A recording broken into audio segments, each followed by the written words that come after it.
No tenía tiempo, porque la profesora no se quería llenar la pista. Claro, la pista es otra cosa. Bueno, ya estamos grabando, así que le voy a poner pantalla completa.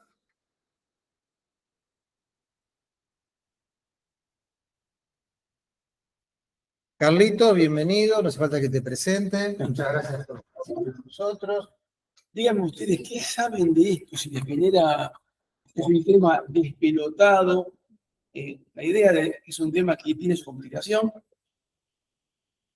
Intentaremos hacerlo. Hoy se van a ir habiendo entendido todo, pero vamos, espero. Muchos dicen que después se olvidan al día siguiente, porque dicen que se olvidan al día siguiente, pero tiene sentido y no es tan complejo. La idea es descomplejizarlo, hacerlo asequible a la comprensión humana. ¿Cómo empieza mi relación con las ciudades tubulares? Porque hace muchos años, muchos años, un día tuvimos un paciente al que a mí me interesó en el hospital y bueno, con eso a Pucho, que sirve, vio que me había gustado y justo Pucho el servicio hacía en aquel momento, un curso de nefrología para estudiantes y para residentes y para médicos del hospital cada 2 años. Y me dijo, ¿te animás, Carlos? Sí. Lo preparo porque me vio que me gustaba, que bueno, entonces lo preparé y bueno, a partir de ahí es como que me quedó abusado el tema, digamos. Es como que me lo apropiaron. Bueno, esto es alguien que no acá. ¿Quieres pasar por allá? Bueno, dale. Me pongo que está un poquito más corto, sí, está un poquito más cerca de esto. Entonces, acá está. ¿Cómo se define? Arrancamos todo desde las definiciones. No sé si no es Priscila, no era Pri, no es Pri, no. ¿Qué pasó? No es Priscila, digo, no. No. Bueno, ¿cómo se define ciudad tubular renal? Le contaba a Juan que este tema un poco me lo compré con Pucho. Me lo compré con Pucho porque... Y bueno, de a partir de ahí, ese día la charla la di. Yo di esto y Luis Gambarota... Ese curso se daba en el aula de Marcos. Sí, pero esa vez fue la primera que fue la hora de patología. Lo que sería arriba de la guardia vieja, de que fue la guardia nueva, la guardia del 65. Bueno, vamos a meternos en el tema. Es un síndrome clínico.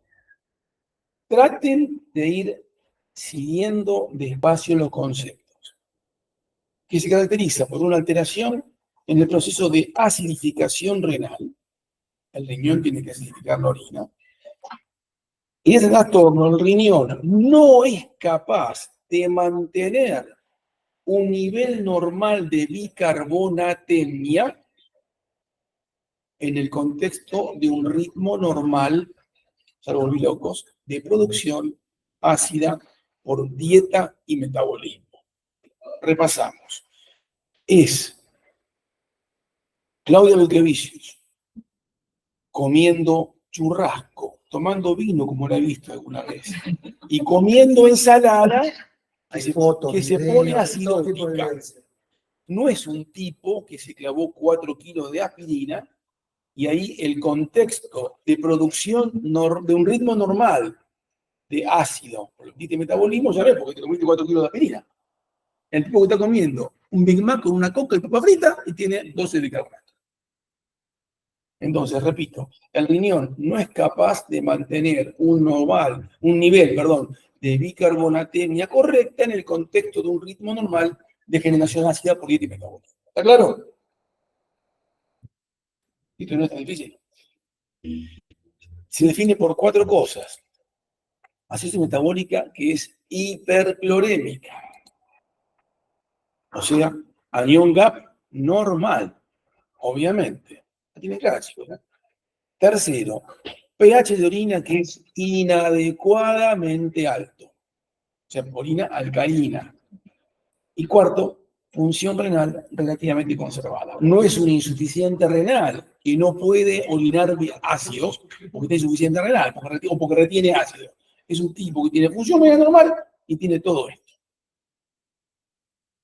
Bueno, el riñón tiene un rol central en el control del balance ácido-base porque la actividad de todo en el cuerpo está influenciada por la concentración de hidrogeniones. Por eso, si estás reteniendo hidrogeniones, tendrás muchas manifestaciones clínicas asociadas a muchos sistemas orgánicos porque muchas cosas están reguladas por el bicarbonato.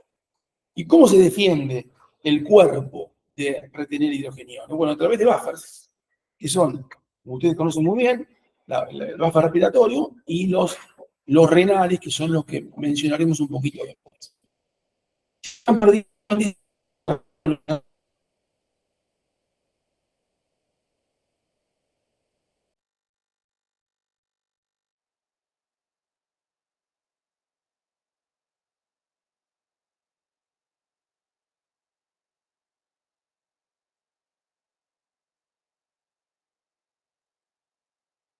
La creatina cianeta es más o menos normalmente de 1 a 3 equivalentes kilómetros. Esto es lo normal.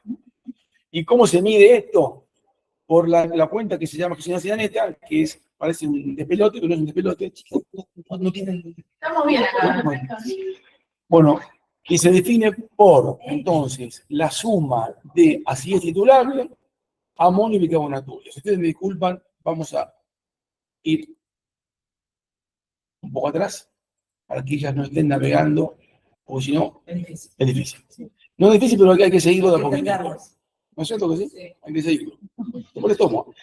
¿Cómo se define acidez titular renal? Se define por, es un síndrome clínico que se caracteriza por la alteración en el proceso de acidificación renal, de que el riñón acidifique y elimine hidrogeniones, en el cual el riñón, nuevamente, no es capaz de mantener un nivel de bicarbonato cianhídrico normal en el contexto de un ritmo normal de generación ácida por el metabolismo. Perdóname, a ver. Marianela, ¿vos seguís conectada? Sí, Juan. Ah, porque me fui con el celular para allá y me olvidé que está alimentado de acá. Ah, sí, sí. Entonces, llevando esto que parece muy complejo a tierra, ahora vamos a sacar a Claudio. Ya tomó mucho vino, Claudio, hoy vamos a pasar a Miriam, que está tomando un poquito de vino ahora. Una persona comiendo milanesa napolitana, Coca-Cola y un poquito de vino y un flan de postre. Agarraste dos casos que están por arriba del perceptivo 95. ¿no? La estás cagando, Juan de Vito. Entonces, yo los acompaño. el tipo comiendo dieta normal que tiene de repente 11 de bicarbonato. Cuando vos te comiste, como dije hoy, una pizza de aspirinas, vas a tener una sobrecarga de ácido. El que tenemos acidótico es normal. Este no, este viene comiendo sushi. El sushi no tiene aspirina. Bueno, entonces, y la definición incluye entonces las 4 componentes que son acidosis metabólica, que es hiperclorémica, obviamente, anión GAP, que es normal, el pH de orina es inadecuadamente alto, estamos reteniendo hidrogeniones, y la función renal relativamente conservada. O sea, no es un insuficiente renal que tiene una incapacidad de ácidos. Bueno, esto lo dijimos recién, que las enzimas del cuerpo están influenciadas todas por hidrogeniones, por lo cual retener hidrogeniones tiene un precio sistémico, no es nada más que tiene un poquito de ácido en la orina, de ácido del cuerpo, digo, o sea, hay muchos sistemas que se involucran, que vamos a hablar después, y el cuerpo, como se define, a través de buffers, que son básicamente el componente que ustedes conocen del respiratorio, y el renal, que vamos a mencionar un poquito ahora, que estábamos en eso cuando ustedes llegaron. Entonces, ¿cuáles son los buffers? Aquí, básicamente, digamos, primero definir lo que es la eliminación neta de ácidos, o excreción ácida neta, que es de 1 a 3 microgram kilo día, y se mide así: buffer, así titulable, buffer amonio, restando la excreción de álcali. Entonces, todo lo que orinamos de ácido tiene que ver con estos dos que amortiguan hidrogeniones menos los álcalis. Como la bicarbonaturia normalmente es 0, básicamente depende de estas dos cosas. ¿Estamos? Bueno, el bicarbonato, como todo lo que se absorbe, todo, el túbulo proximal, TCP, túbulo contornado proximal, se encarga de reabsorber todo. Vos comés chorizo y lo absorbe el túbulo proximal. Si anda mal, tenés chorizuria. Si vos tenés, claro, todo es así. Entonces, la carga de todo está por el túbulo proximal. O sea, entonces, también incluye bicarbonato. En los hidrogeniones tienen, digamos, se eliminan básicamente por su secreción en las células intercaladas del túbulo contorneado distal. Los hidrogeniones a nivel distal se combinan con buffers, fosfato y amonio, en este caso, bueno, no importa, generando nuevo hidrógeno, bicarbonato, por lo cual se mantiene la ácido base así. Y justamente, fíjense, el buffer fosfato no es ni más ni menos que acidez titulable. El buffer amonio no es ni más ni menos que la titulación del amoníaco por el hidrógeno. NH3 amoníaco más una hidrógeno NH4 más. Ahí tenés el amonio. En la acidosis crónica aumenta la producción y excreción de amonio. Cuando vos tenés acidosis metabólica, el amonio es el principal de los buffers. Así titulable, que es el amortiguador fosfato, es más limitado por la ingesta dietética y porque se reabsorbe. Entonces, si vos tenés que eliminar una carga de ácidos, se elimina básicamente por acidez titulable y por amonio. Pero mientras que la acidez titulable es finita, un tiempito, y poco, no amortigua tanto, se puede multiplicar hasta por 200 la excreción de amonio, por lo cual, en definitiva, el equivalente es el amonio. ¿Estamos? ¿Va complejo o no? ¿Viste que te dije, no? ¿Y una pavada esto? Bueno, el trastorno clínico entonces del ATR es el resultado de una excreción excesiva de bicarbonato o de una baja excreción de amonio. ¿Entendió? Bueno, hay varios tipos. La tipo 2, y arranco con esta a propósito, pues después la explico primero. Ahí está, no está marcando, no está marcando. Bueno, es la proximal, hay un déficit de absorción de bicarbonato filtrado por el tubo proximal, es decir, tenés bicarbonaturia. La tipo 2, la tipo 1, perdón, distal, hay una reducción en la excreción de acidez titulable o de amonio, porque es una cianeta, por el tubo distal. O sea, la proximal se pierde el bicarbonato. La distal no se puede eliminar ácidos. La tipo 4 es hipercalémica, en este caso hay hipercalemia, es otra cosa distinta, pues hablaremos de esta. Y la tipo 3 no es ni más que una distal, o sea, no existe más como entidad separada. Es una distal, una 1 tipo clásica, que en bebés chiquititos tienen un tiempo transitorio de bicarbonaturia. Una pregunta, Carlitos, en la tipo 1, que vos retenés ácidos, ¿el anión GAP sigue siendo normal? Sí. En todas, porque no depende, no tenés ácido glicólico. No tenés Ahí, ácido. pero de todos modos, finalmente hay una ganancia de ácidos. Porque no puedes eliminar. Vos tenés una incapacidad de eliminar tu carga, no depende de ácido exógeno. Bueno, sigamos. Vamos a pasar a esto. Esto es lo que nos pasa, esto le pasa a Juan Alconada. Juan tiene. Es secreto profesional. Esto, fíjense. Bicarbonaturia, bicarbonatemia. Esto que está sombreado es lo normal. Juan tiene bicarbonaturia 0,00000000000 hasta que supera un umbral que aquí está marcado por 26. Por encima de eso aparece un poquito, ahí está, miserablemente de bicarbonato en la orina. Esto ocurre normal, por lo cual el pH urinario normal, pH urinario, bicarbonatemia, siempre está ahí nomás, está un poquito marcado más arriba, no, esto por acá, está siempre por debajo de 5.5 hasta que superaste el umbral y te fuiste para arriba. Juan se toma 3 bastas de bicarbonato, va a tener alcalosis metabólica posiblemente, y ahí lo elimina naturalmente por arriba. Este cuanto más altera en mi vida que la de ella, ¿no? ¿Te das cuenta? Ella tomaba un vino, cerveza, Vino, sí. y yo basta de bicarbonato. ¿Qué pasa entonces, chicos, ahora en la próxima? Este umbral se corrió para acá. Entonces, vos tenés bicarbonato 0,0000000 hasta que de repente para arriba, tipo 2. Y encima, a medida que más sube la bicarbonatemia, más pasa, porque el umbral está más pasado. Perdés y perdés y perdés. Por lo cual, el pH de orina es normalmente ácido, no tiene ninguna dificultad para acidificar la orina, salvo que supere el umbral. A partir de ahí tenés cada vez más y más y más bicarbonato. De pH orina, perdón. ¿Se entendió eso? Sí. Por lo cual, además, volvemos a lo anterior, fíjense ustedes saben qué es, tienen que saber esto, todos son dos médicos, ¿no? Todos recibidos ya, seguro, no me están currando. ¿Qué es una excreción fraccional?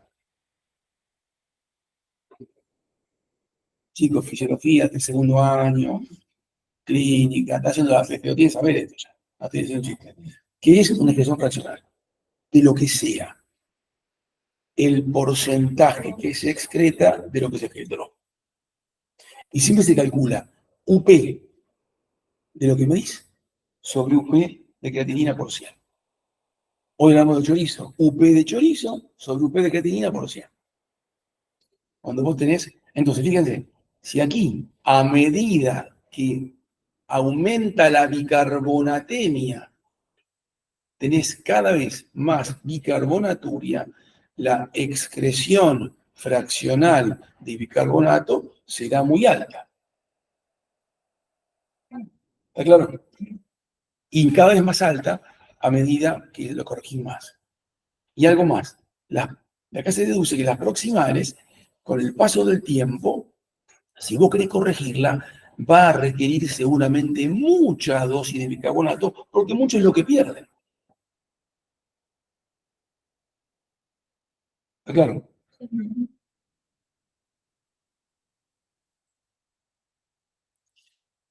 La sífilis tubular proximal en pediatría rara vez existe sola.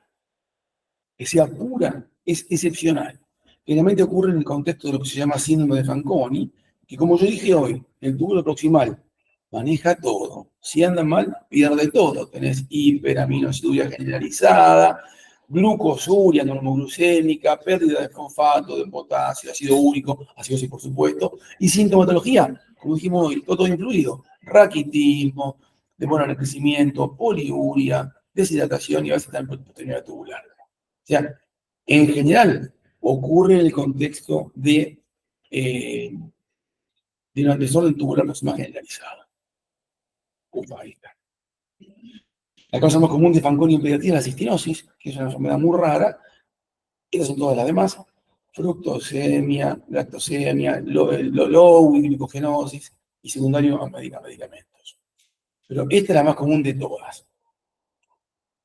Algunos habrán visto, Juan, seguramente hay muy poco de esto. Hoy vino una al hospital, una nueva, pero que en realidad es un paciente crónico que vino para trasplante, y hace poco vino otro también para trasplante. El paciente son unos chequeños y otro paraguayo que vinieron y bueno, es una catástrofe, es una catástrofe.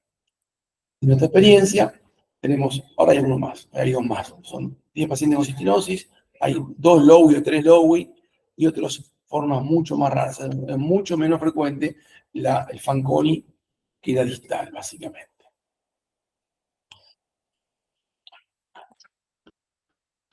Bueno, ¿cómo se presentaron? Todos acidosis metabólica, todo glucosuria, todo fosfaturia, todos hipofosfatemia, muchos con poliuria y otros que tienen hipocrecimiento y raquitismo, que son bastante característicos, raquitismo hipofosfatémico, ¿no?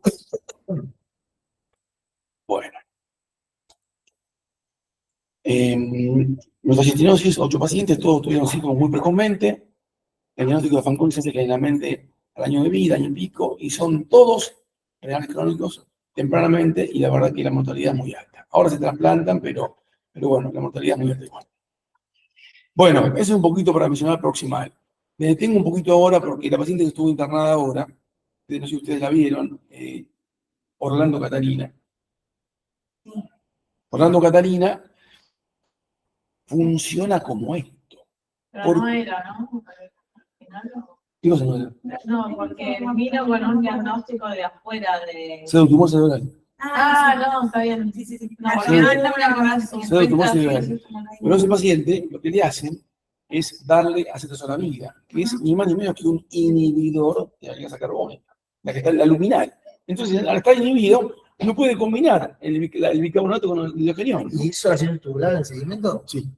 Eso Sí. Le perdí eso. Si tuvo 15 bicarbonato, ahora está con 20. Sí, se puede dar con bicarbonato. Sí, se puede dar con bicarbonato. Sí, lo vi. Todavía. Entonces, el paciente lo que hace es tener una tremenda bicarbonaturia. Tremenda, porque no puede combinarlo. Entonces, justamente, si hubiera alianza carbónica, vos tendrías CO2 y agua. Entonces, pero no lo tiene, entonces tiene bicarbonato, pierde. ¿Hasta cuándo? Hasta que ella interrumpa la medicación y luego se recompone.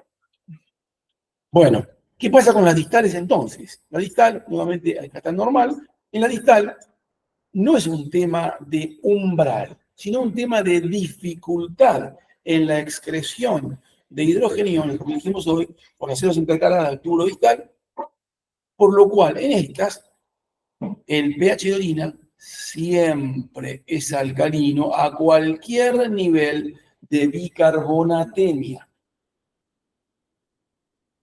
¿Me vas siguiendo? La idea está perdida. Entonces, es siempre alcalino, pero pese a que es siempre alcalino, fíjense que la bicarbonaturia es muy bajita. Comparen con esto. Porque en realidad no depende de pérdida de bicarbonato, sino que depende de mala capacidad para eliminar hidrogeniones. Entonces, la excreción fraccional de bicarbonato siempre es bajita. ¿Se entiende? Y eso tiene una implicancia Te terapéutica. hago una pregunta, Sí, claro. por eso un poco más. Incluso uno esperaría que hubiera un mayor esfuerzo tubular de reabsorber bicarbonato si el paciente está así. Sí, algo de eso hay. Algo de eso hay. Esto tiene una implicancia clínica. Las proximales requieren mucho bicarbonato. Las distales requieren poco bicarbonato para corregirse. Bueno,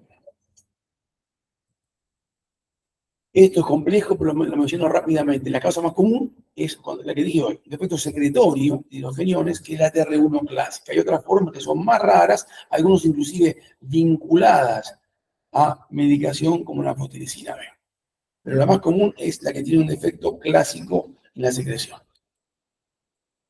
Queda clínicamente hipocrecimiento, polidipsia, poliuria, constipación, justamente por contracción crónica, anorexia por la acidosis metabólica, vómitos, apatía, debilidad muscular por la hipocalemia. Bueno, esto para todas las después, ¿no? El raquitismo más común de la distal, la proximal, perdón, la calcinosis, nefrocarcinosis es más que nada más común en la tipo 1, la distal. ¿Por qué? No sé si lo puse en una diapositiva, pero no me acuerdo. Sí, acá viene después. Crisis recurrente de deshidratación. Paciente que tiene tanta poliuria que parece lactante y no toma muy bien líquido y se deshidrata a menudo.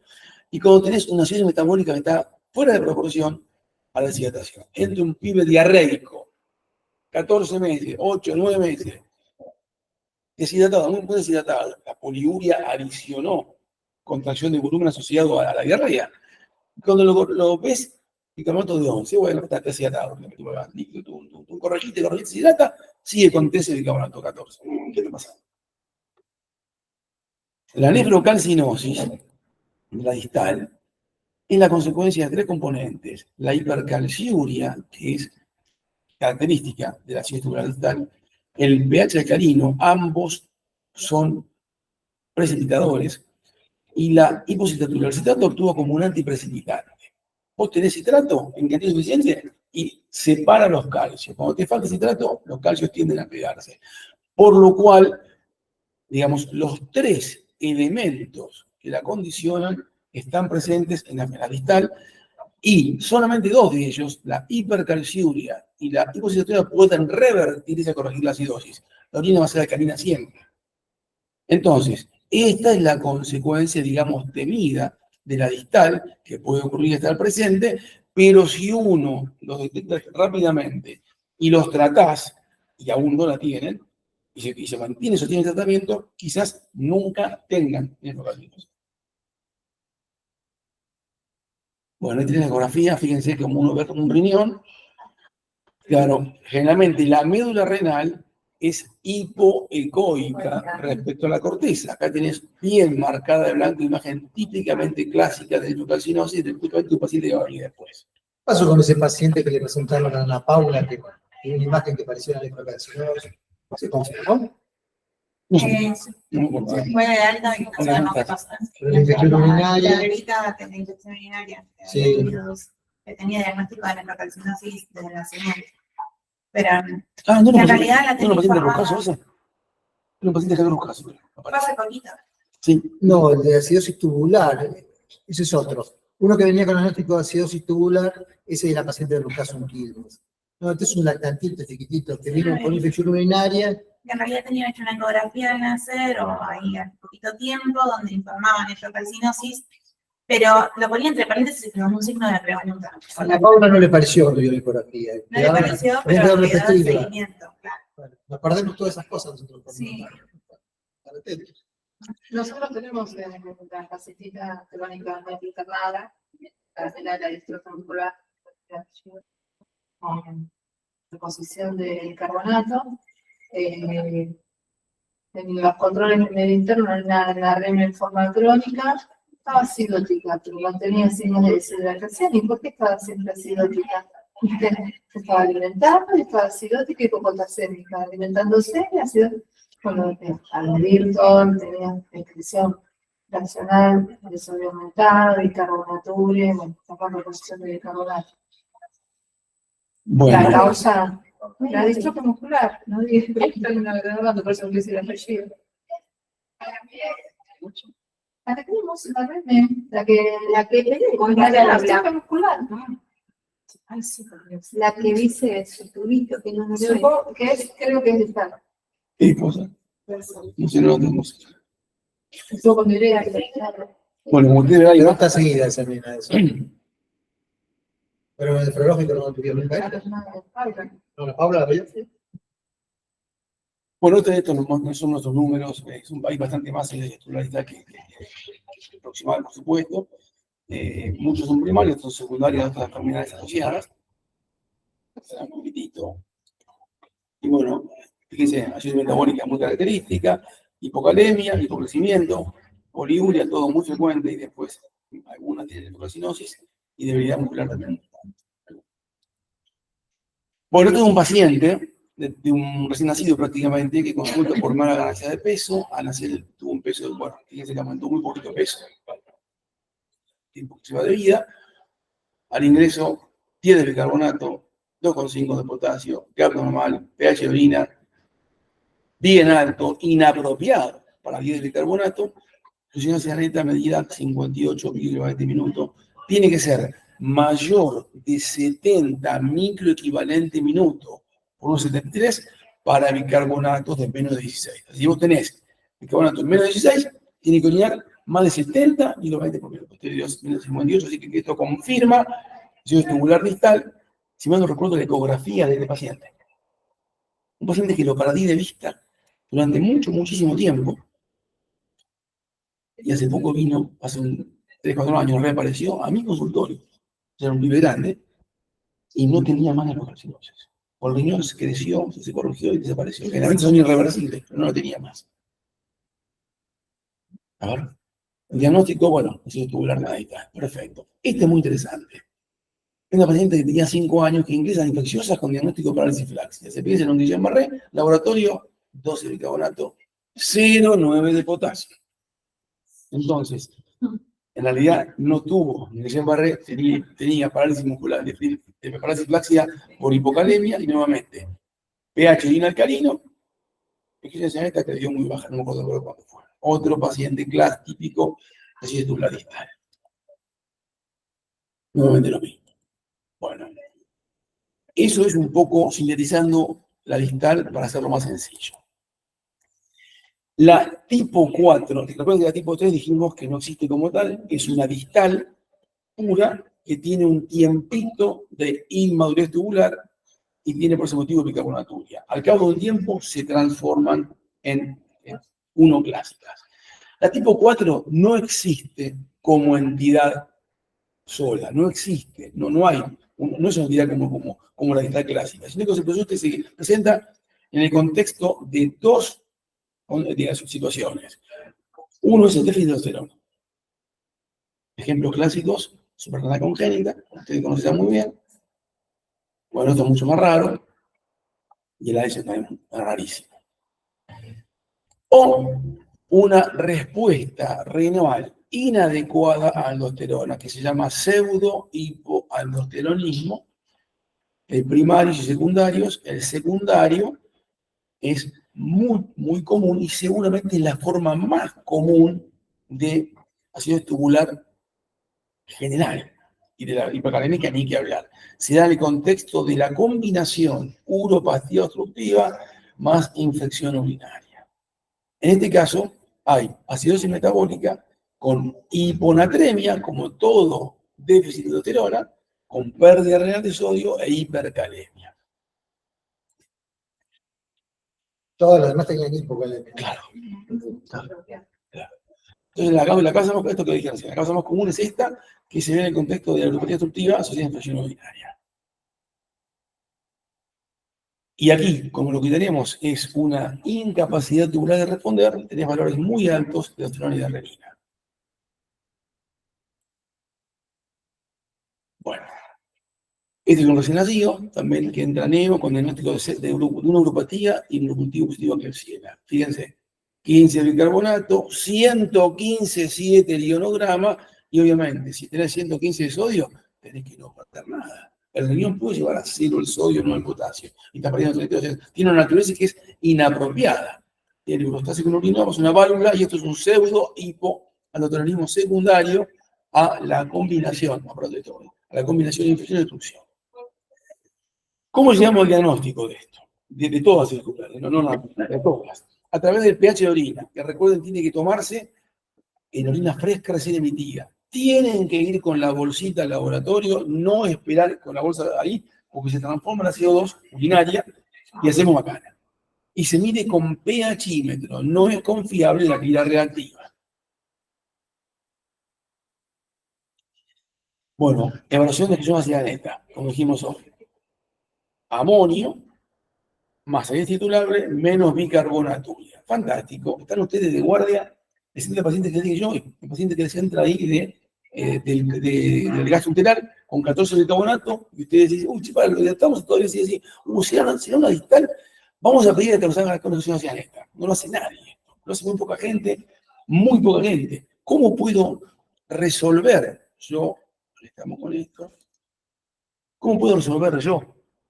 Para estimar, o sea, yo tengo que estimar la excreción de amonio, que es lo que dijimos hoy que se multiplica por 200. Dame que me pare un segundo para hacerlo más gráfico. La pizarrita. Entonces, anión urinario, dijimos es sodio más potasio menos cloro. Urinario, en muestra aislada nomás, ¿eh? Hay una cuenta que es muy compleja y muy larga de recordar y de explicar, para explicar cómo es esa cuantita. Lo vamos a hacer más fácil. El amonio se mide básicamente como cloruro de amonio. Por lo cual, si vos tenés sodio más potasio menos y un gran cloro, un cloro muy alto, es porque está pudiendo eliminar mucho amonio. Entonces, el diagnóstico urinario va a dar negativo cuando el diagnóstico no es ATR. Como en este caso, tenés buen amonio medio molesto. Si vos tenés sodio más potasio menos clorito, no está midiendo bien el amonio, por lo cual el gas urinario es positivo y es tóxico. ATR. ¿Ah? No tiene nada que ver el sodio. Ah. Bien. Bueno, muy bien entonces. Ya quedó claro el gas urinario. Eso sí, lo hacen en todas partes. Es un pibe que está, un paciente que está así siempre digo a los residentes del hospital, si vos estás un día en Rafael Calzada a las 3 de la mañana, no me llamas, porque está durmiendo. O sea, después empieza a el día siguiente. Finalmente, hay otra forma, ahí está, de evaluar. Esto es un poco más complejo. Vamos otra vez. El gradiente PCO2 en orina menos PCO2 en sangre. Se toma una muestra de ¿cómo se llama? De orina aislada, saliva aislada. Entonces vos tenés que, para que vos tengas CO2 urinaria, tiene que haber habido suficiente hidrogeno para combinarse con el bicarbonato Y desdoblarse. y dar CO2 y agua. Si vos tenés poquita CO2, es porque tuviste poquito de hidrógeno, por lo cual el gradiente, el V del CO2, da menor de 20. Si da mayor de 20, es porque tuviste suficiente CO2 urinario y tuviste suficiente hidrógeno. ¿Entendió? Eso también es más o menos fácil de hacer, pero tenés que poder medir CO2 urinaria. Uy, perdón, esto vaya. ¿Viste que necesitaba la pizarra para esto? Yo te dije. Bueno, y finalmente lo último, hay un grupito de pacientes que no tienen fenocarbonismo, que tienen nefrocarcinosis, y porque a veces son lo que se llama las formas incompletas de vestibular, que vos tenés una insuficiente ejecución de hidrogeniones, pero no tanto como por los acidóticos. A ellos, esto lo hicimos una o dos veces nada más. Una fue hace poquito. Los sobrecargamos con cloruro de amonio y vemos cómo responde. Pero esto es rarísimo de hacer. El tratamiento contempla entonces el agregado de tratamiento, bicarbonato o citrato. Esto es útil porque recuerde que tienen hipocitraturia. Entonces los puede ayudar, pero es horrible. Si uno probó la famosa solución de Scholl, que yo la probé y es horrible. Entonces, a veces es más fácil como con bicarbonato.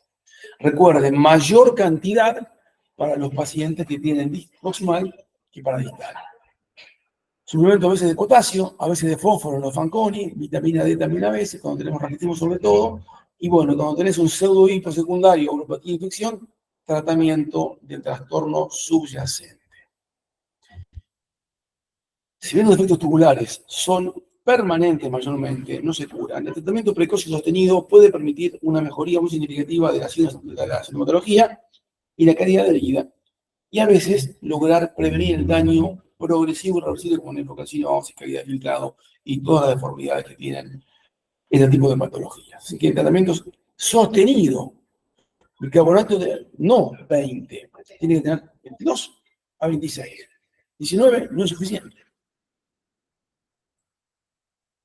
Y debemos sospechar entonces ATR en todo paciente que tiene hipocrecimiento inexplicado, poliuria, polidipsia, crisis recurrente de deshidratación, acidosis metabólica, recuerden el diarreico que dije hoy, desproporcionada al porcentaje de deshidratación, debilidad muscular, no se olviden de Guillain-Barré, y la hipocalemia inexplicada. Quedaron así.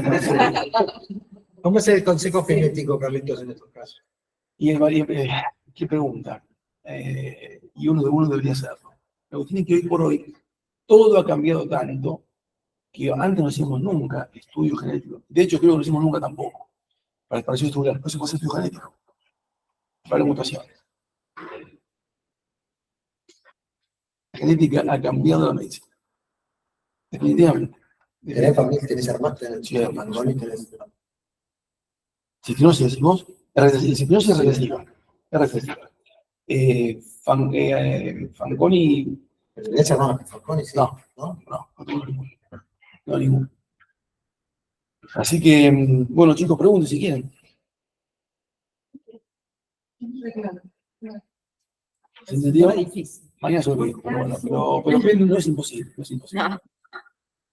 En esto mismo, en su momento Alberto Reitzeman me pidió, y en el último Pediatría en Red, creo que está escrito algo, no sé, uno siendo algo de esto que yo iba preparando en su momento un resumen y lo puso Alberto ahí, lo buscamos.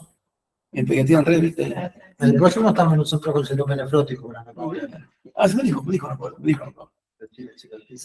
Bueno, chicos. En general no tiene la idea, puede ser que sea una impresión mía, que cuando se habla de la función renal, se piensa en filtrado nada más. ¿Sí? Que no se piensa en la función tubular. Bueno, excelente, un lujo. Bueno, que les digo, viste, no es tan difícil, no es tan hermoso. Sí, se acabó. Sí.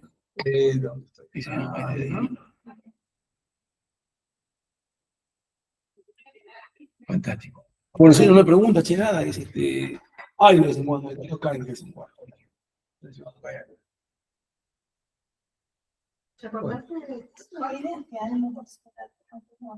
Sí, reales. Reales, ahí reales sería la precisión. Pero se corrigió, se tardó 3 semanas y se corrigió. Sí, estuvimos empatándole potazos, otros por todo lo que se pudo, pero. Sí, sí. Bueno, gente, lo dejo entonces. Bueno, excelente. Que tengan una buena velada, que sigan bien. Suerte. Muchas gracias. ¿Qué van a hacer? Pediatría, pues. Capaz que te doy yo. Acá. Acá. Listo. Pelearemos. Yo todavía no sé, no la descarto la pediatría, pero tengo que seguir viendo otro ruido también me interesa. Pero bueno, hoy fuimos a la sala de. Estaban. Eso, pero. Sí. ¿Vos? Suben.